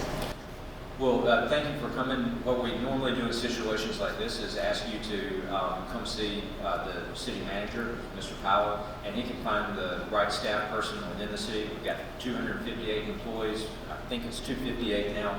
So hopefully we can find somebody within the city that can give you the information you need and assist you in that to the best that we can as a city. We obviously can't fund everything, but if we can help, we will try our best to.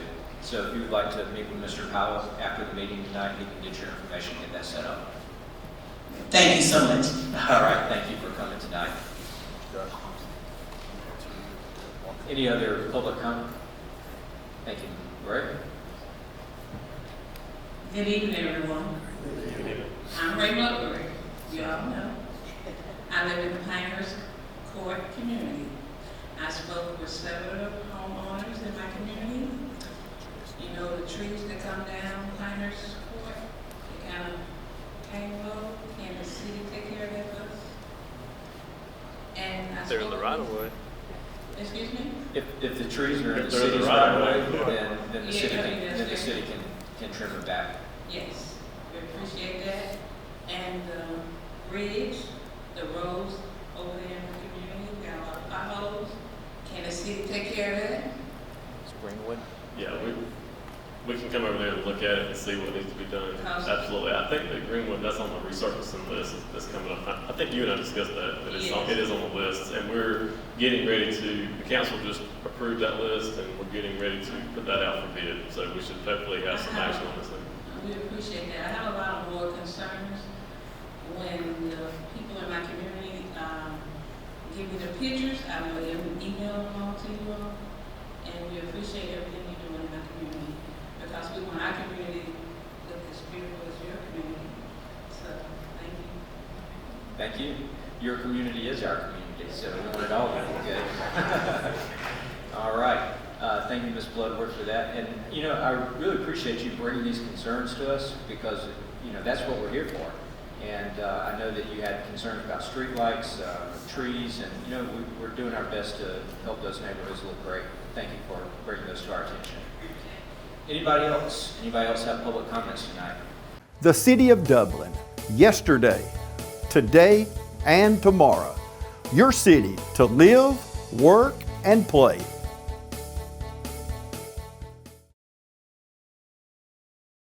Central Georgia Primary Care. We're proud to announce the opening of our second location right here on Central Drive in East Dublin. No matter where you are, north, south, east, or west, Central Georgia Primary Care has a health professional waiting to serve you.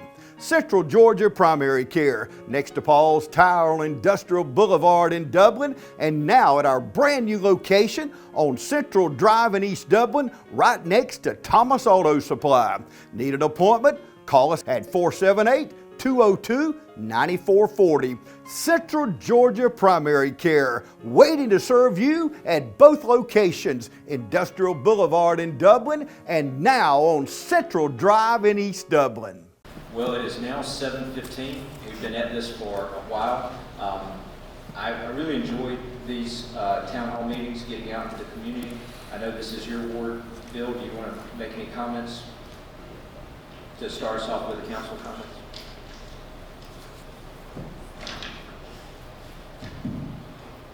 Yes, thank you, Mayor. Just want to thank everybody for being here. As Kite said, this is my ward, Ward 4. I've been privileged to serve it for 16 years.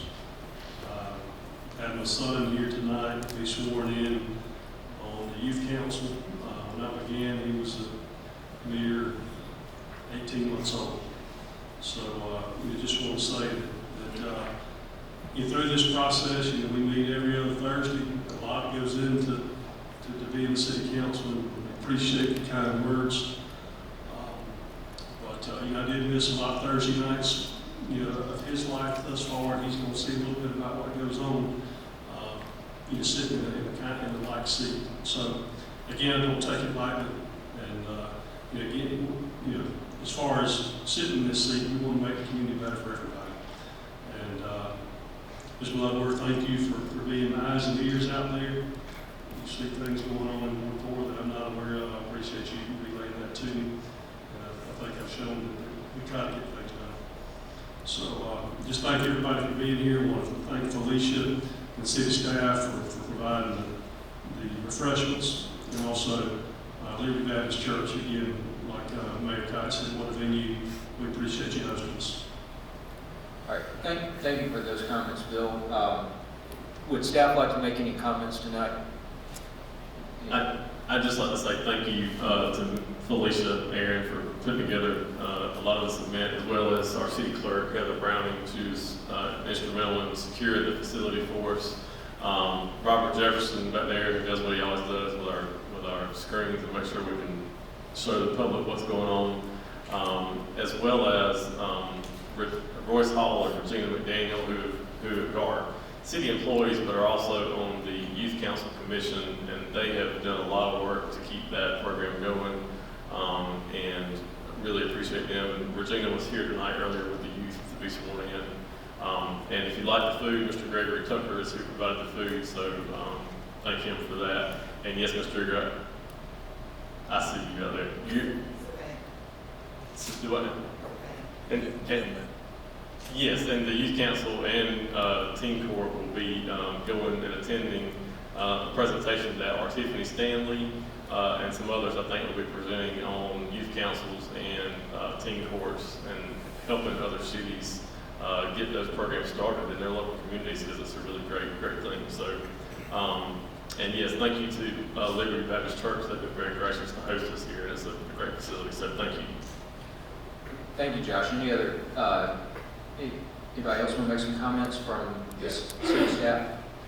Yeah, real quick, I'd like to echo what they said. Liberty Baptist, this is A1 accommodations. I felt warm and pleasant when I walked through the door. Someone was very, gracious and greeting me. I felt like I was at Chick-fil-A or something. This is a great place. The person out there being very impressed with the second thing, areas from the youth council. You got at least 3 attorneys up here on this stage. You got a whole bunch of legislators. So, we're here for you. We'll do anything we can to help you along the way in your legal career. So don't be shy, and I want to use each and every one of us. Your community is behind you.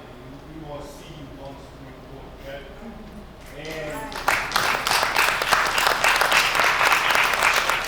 I've known Mr. Curtis my entire life, and I grew up on that side of town. It was a wonderful side of town for me, and I echo everything that he said about the need for expanding the facility over there.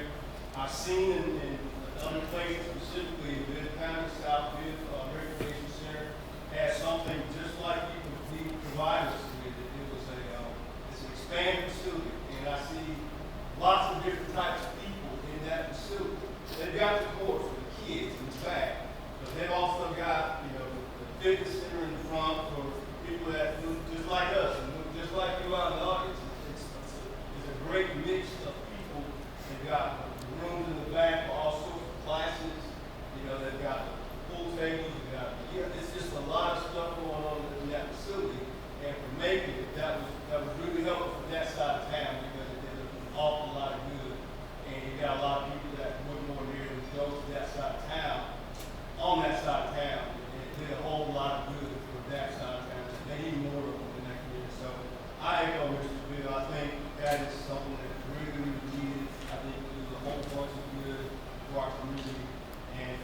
every time it comes up, I just feel compelled to say something about it, because I feel like that's the thing that we most urgently need right now. Thank you.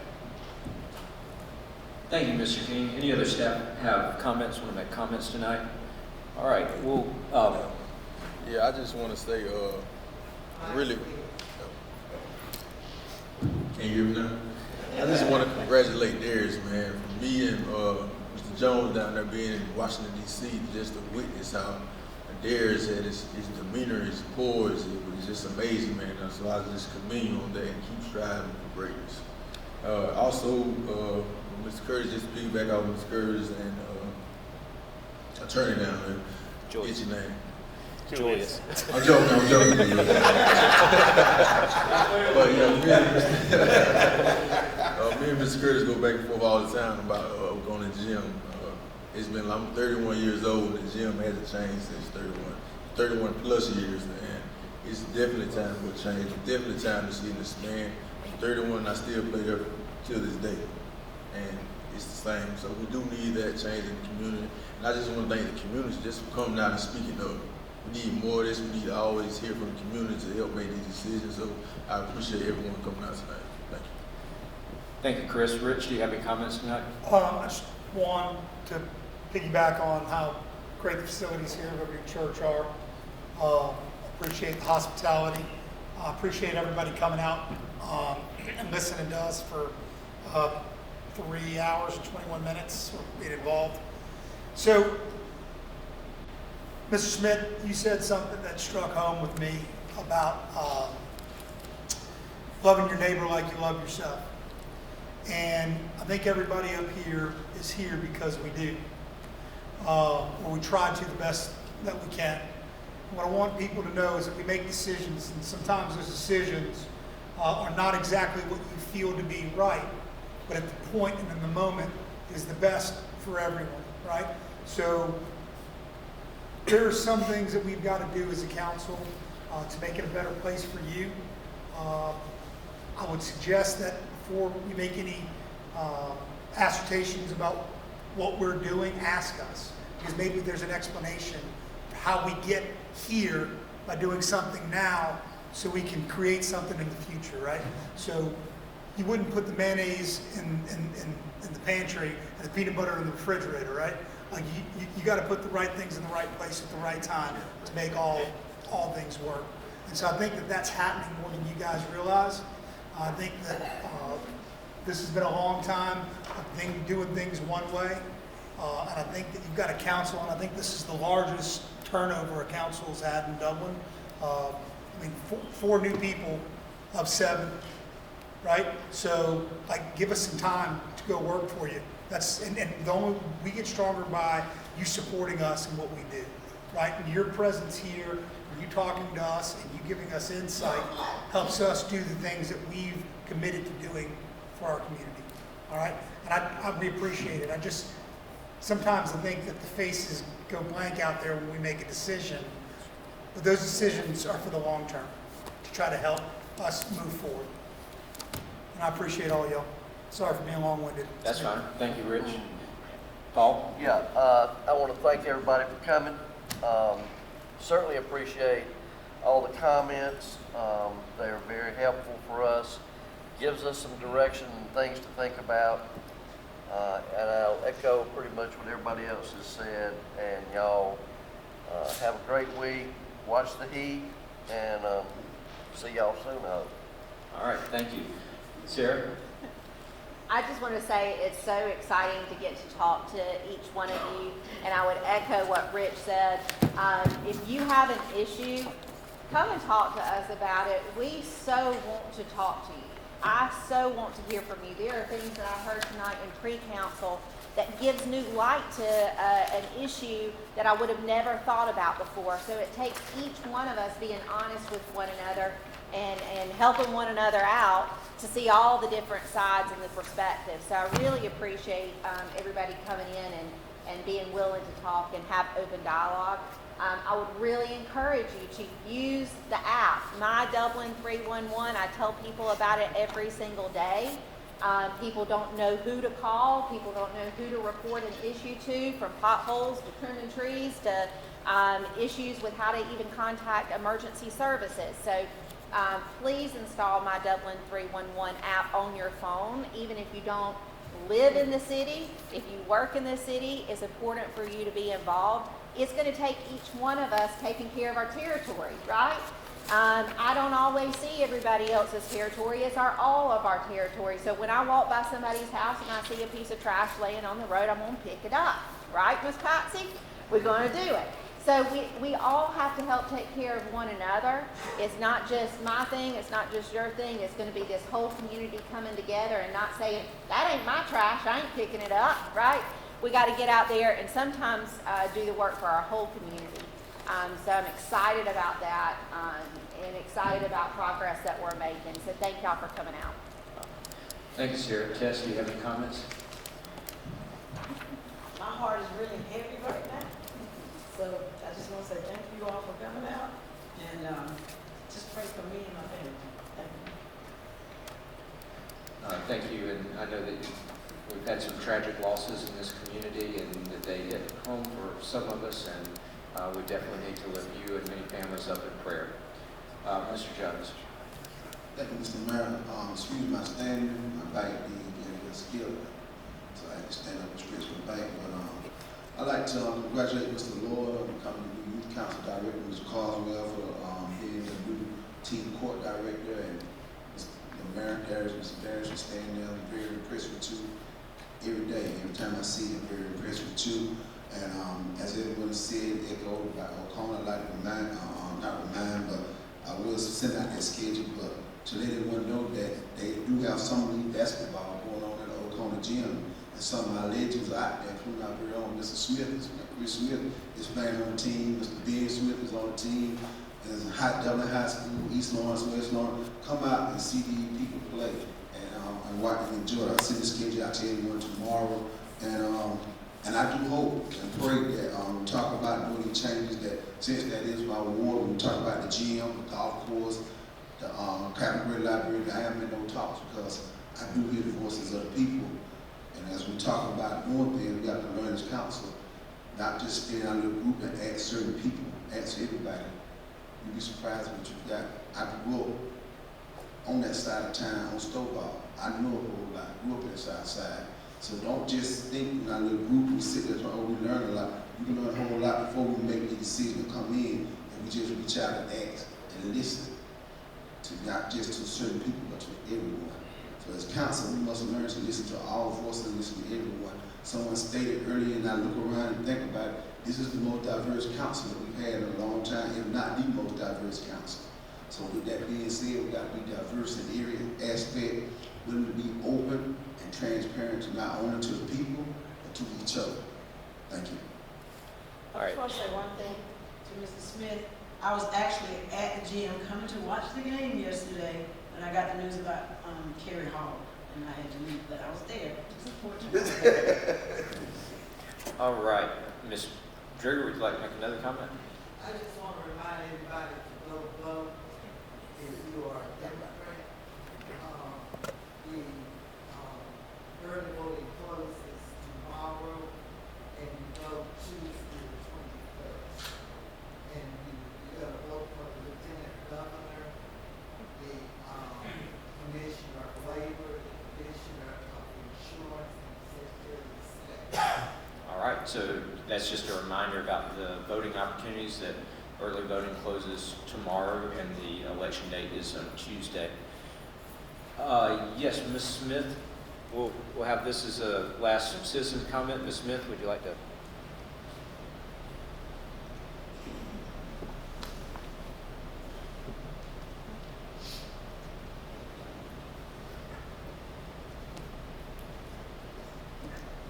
I did not want us to conclude without mentioning the Juneteenth activities that are planned this weekend.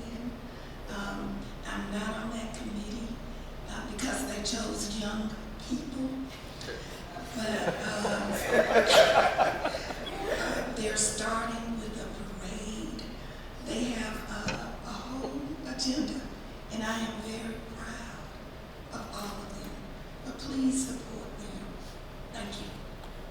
thank you for that reminder. And this has been a great session. We look forward to seeing all of you back at our next City Council meeting, which will be publicized. We're thinking about holding it on July the 7th. If not, it'll be July 21st, but I believe that we're going to be back at the regular City Hall location on July the 7th. And thank you all for coming. This meeting is now adjourned.